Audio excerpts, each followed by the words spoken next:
my mother passed away with a will. She also created a living trust, making her the caregiver, wait a minute, making her caregiver trustee to 50% of the house. I get 50% of the house, but I don't know what else is listed in her trust. Does the will take precedence over the trust, or do we go by whatever is in the trust? Okay.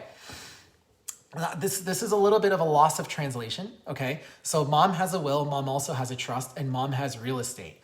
And here it sounds like in mom's trust, she made the caregiver trustee, she awarded her caregiver as the trustee of her trust, and she awarded that person 50% of the home. That means that that trustee is also not just trustee, but a beneficiary of the trust. So they are in charge of anything that the trust owns, but they are also a beneficiary. At this point, if the home is fully inside of the trust, the will does not control.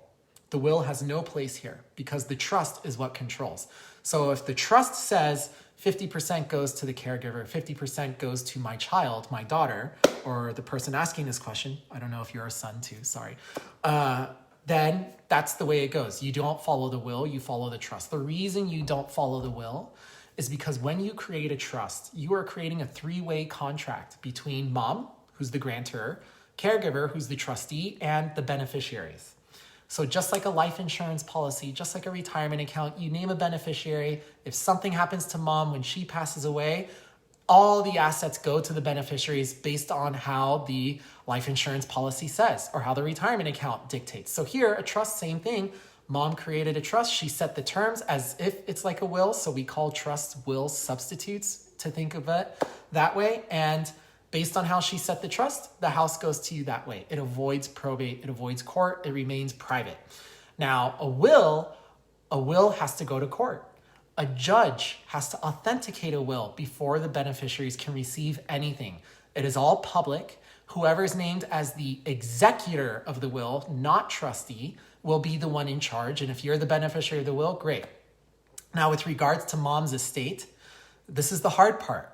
You got to find out what assets mom transferred into the trust. If there's a bank account, real estate, jewelry, cars, what have you, that's owned by the trust, then the trust governs what happens next. If there's anything else that's not inside the trust, and this is the biggest mistake most people make when they create trust. They create the trust, but they don't move their assets inside of it. And that is why I'm in court all the time, because clients have a trust. The trust has no control because if the trust doesn't own it, it doesn't control it. And we have to rely on the will, or what's worse, sometimes clients have a trust and no will.